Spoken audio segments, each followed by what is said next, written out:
Hey, my good friends. I have some great friends who watch these. Thank you so much for your comments and for your input and for your questions that help spur the ideas that create some of these videos. So, today we're talking about when letting go just feels like giving up. And sometimes, let's just face it, sometimes people that we love do stupid, stupid things. They use their freedom of choice to do things that hurt themselves and often hurt us. And on this video, I'm going to be speaking to the parents because there's just that fine line of where we're responsible and then all of a sudden when we're not responsible. But this really applies to anyone. If there's anyone in your life that you see making decisions, you may relate to this. Now, sometimes what we start doing is we start imagining the worst. What's going to happen if this continues? Maybe we're worried about a pregnancy or addiction or losing a job or not getting into school or maybe even death. And we'll think, if that happens, if that worst thing happens, then I'm going to feel so devastated, worried, terrified, scared. And so what we do is we feel devastated, scared, worried, terrified before, during, and after the whole scenario. And we may even try to take control because that's what we do when we're afraid, so that we don't feel so devastated, scared, terrified, worried. Just to find that our worry actually did nothing to prevent the problem that we imagined would happen in the future. But what it does do often is that it taints or destroys the thing that we are guaranteed. We're not guaranteed that the worst thing is going to happen, but we are guaranteed right here and right now.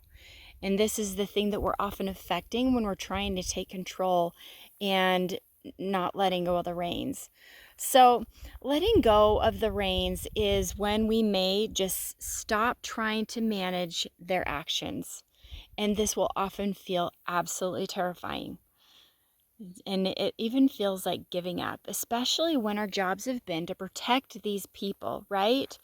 And if our fears come true, we may even begin to believe that it was our fault or that we should have done more and we should have done this and we should have done that. And letting go of the reins can be the way to peace. We're wishing, if they would do this, if they would do this, then I can feel peaceful. And so I'm going to hold on to the reins until they do it, I'll do it for them. When letting go of the reins is actually the way to our inner peace. It feels so counterintuitive, doesn't it? But it's true, and I'll demonstrate. We'll think about things like the worst is going to happen, or I'm not going to be able to handle it when the worst happens, or it'll be all my fault. And these thoughts right there will destroy our peace. We can choose to think something else. Even though those feel very true, we can choose to think something else that helps us to peace. And we can also even begin to believe in something bigger. So let's go through those one by one. So first of all, the worst is going to happen. Do we actually know that? Is that true? We actually don't know. We can't see the future. We don't know if our worst case scenario, our worst imagination is actually going to happen. We could also imagine that the best thing that could happen from this. But for some reason, and I'll tell you why, our brain is geared to do this to help save us from things like disappointment and loss.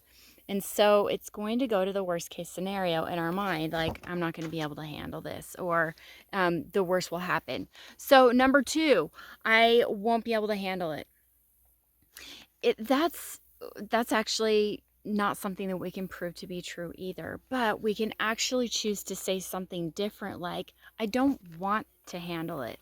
That's actually much more accurate than I can't handle it, because really the worst that can happen is that we feel terrible. We just feel terrible. And what this does is it brings us back to home. When we say, but I don't want to handle it, it brings us back to where the actual problem is and the actual solution is, which is in our own thoughts that are creating feelings for us that are distressing and causing the devastation, the worry, the terror, the fear, right? And it also means that what we're actually doing is making it about us.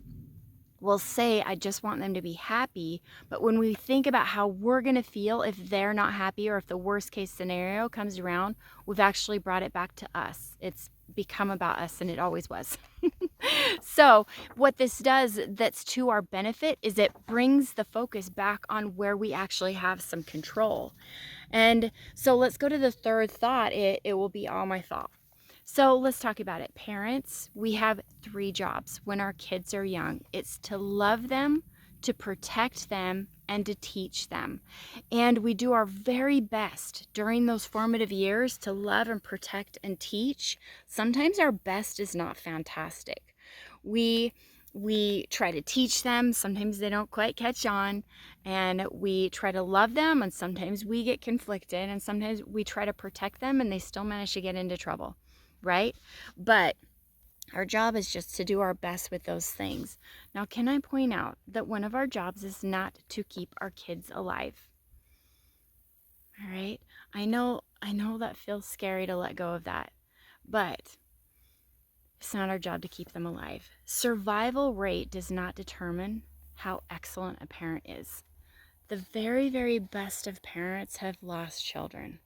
And it doesn't mean that it's guaranteed. If we're a good parent, we won't lose children. And if we're a bad parent, we will. Right? It's not our job to keep them alive. I'm not supposed to try to kill them either. But look, really, let's get down to that. It's not our job to keep them alive. And so here are options. Like, after looking at these thoughts, we may decide, you know what? I want to hold the reins. I've decided that this problem is big enough that I'm going to take the reins, and then I'll hand them back over when I feel like they're able, like when this crisis is over, and then they can take it.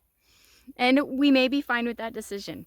We just need to look at the results that are being created by our own thoughts, our feelings, our actions, and do our results line up with something that we want?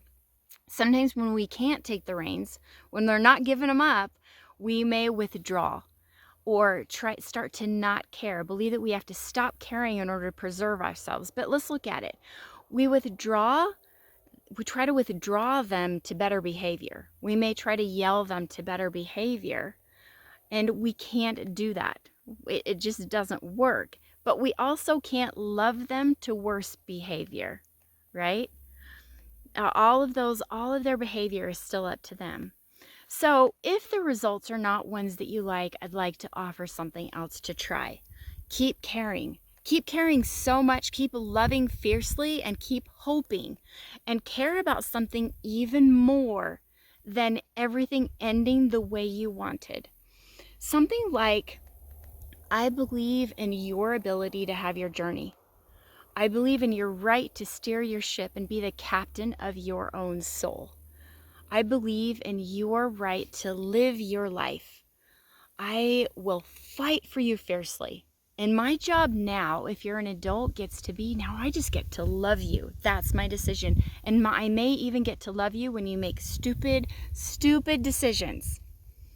We can also choose to believe this may be the best thing for them.